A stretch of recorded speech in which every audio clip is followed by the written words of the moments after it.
we drive directly forward. What I see a lot of people is they'll drive directly forward and then they'll turn it over at the end, switching that hand into a turning position so it's actually going sideways again. Really, you don't have to do that. In fact, your hand should break into your, always facing your opponent. So even though I turn it, you can see that sword stops on your opponent. That's where it should be stopping. It shouldn't be looking like this and coming over here, because then you have a weak block. Here, you have strong block again. All right, go ahead on right at it so you can see. Here we are again. Here's what a slight turn. But you can see that this is traveling straight through from forehead to back head. Okay, he's going to show straight on me. Here we are. Oop, a little bit of miss. Okay, driving straight. Even when I turn, it's still driving forward. That's making sure that we don't lose that power. All right? Okay, next shot.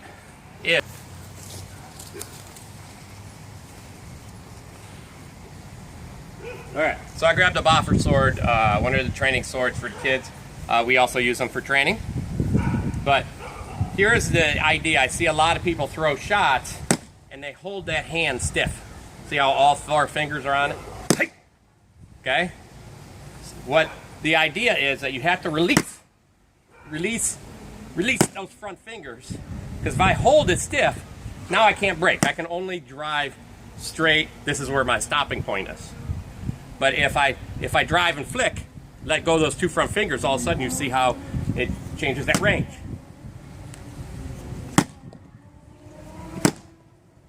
Just by letting go of the first 2 fingers a little bit and yanking the back. Good way to practice this to make sure that you understand. Hold your arm almost straight out, and then you can literally pull with these bottom fingers and change the momentum of that weapon. Don't do this. Don't go, because that's not what you do with a sword. You hold it straight in our position, and then you push right at. You can even, if you don't pull all the way back here, so you push, but to isolate the hand, it's not going to be a hard shot, but what you're doing is you're seeing that you can create energy with just your fingers on your sword. That's almost enough to take. Okay? So the other thing that allows that to do is change our angles. Not only are we changing angles in here, in fact, go right back to behind here so I can tape it. Not only are we changing angles, okay, so my hand comes inside that shield, all of a sudden, again, I'm pressing forward. That angle's turning straight in.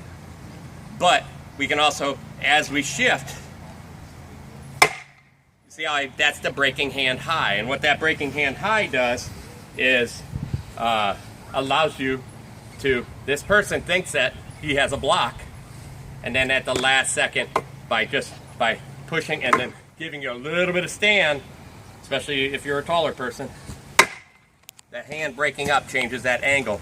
And you can see, I have to let go to get this type of angle. If my hand's holding it, this is what it looks like. With just the back 2 fingers holding it, that's what it looks like. But everything finishes at the end. Okay? So there's a flat snap. Forward jab. All right? Okay. I'll get the prepped for the next one so you can see this next offside shot. You ready? Yep. Okay. So here's an example of changing that angle.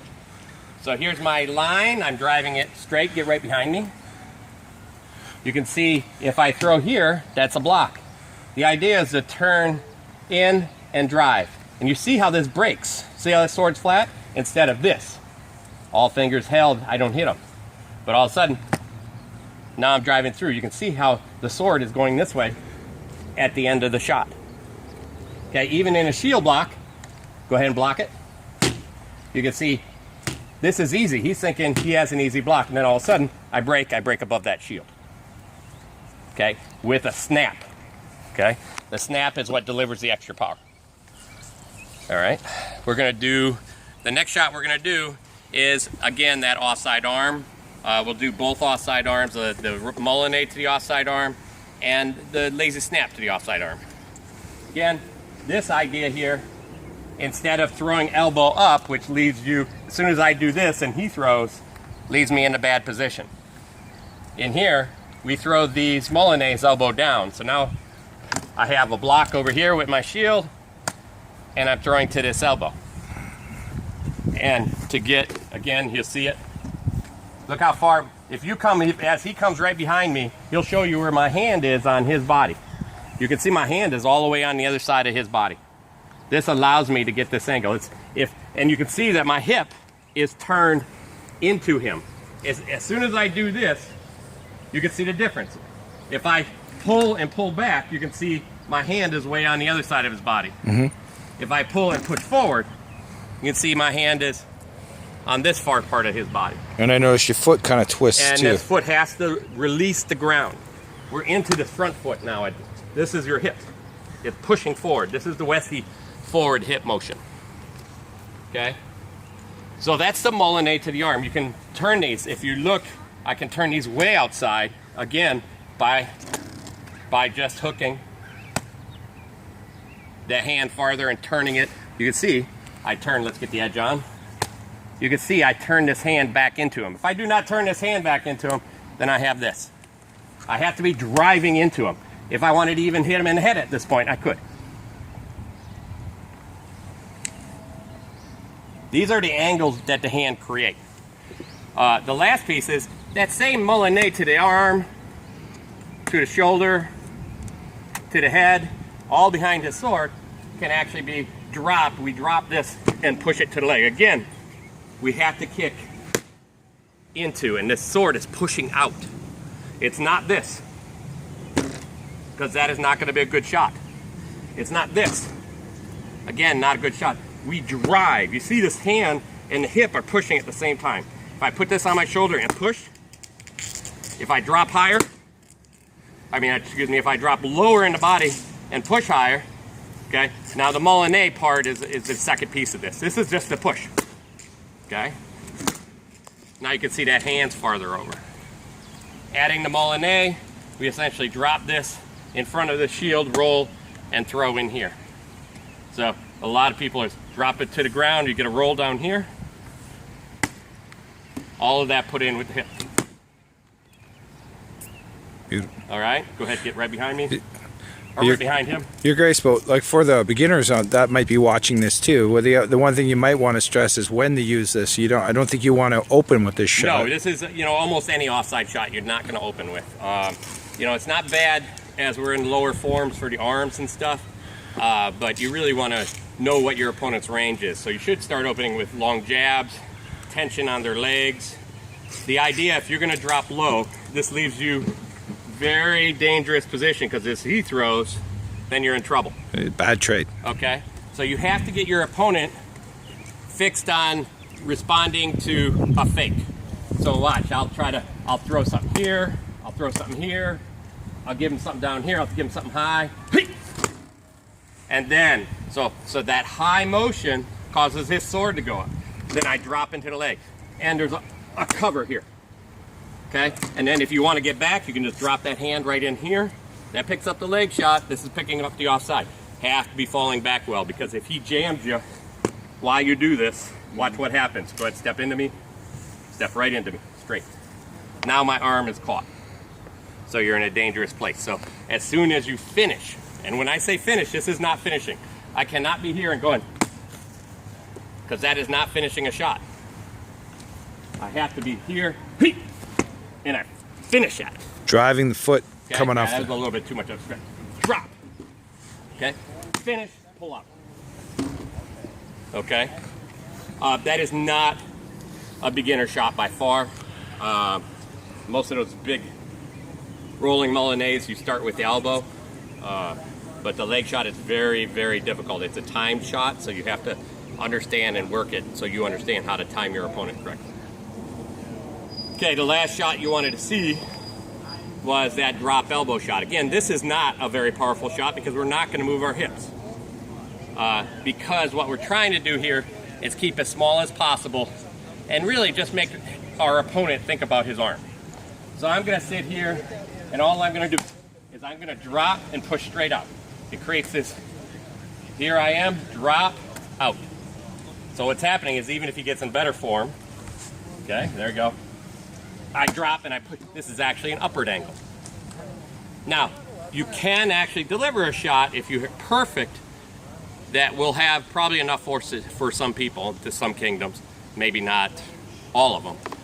But really, that shot for me is, watch what happens after you get somebody here. As soon as you hit him in the arm a couple times, then all of a sudden, what are they going to think? See, now all of a sudden he wants to drop that arm. And it opens the center line. Go ahead and get back to me. Watch what happens. Here we go. I'm going to throw the good arm. So all I do is I'm giving him a look, and then I'm just dropping the body and pushing out at the same time. And it's not out like this. It's not an angle. It's down, out, straight, or even down, up. Okay? Now when I go to throw it,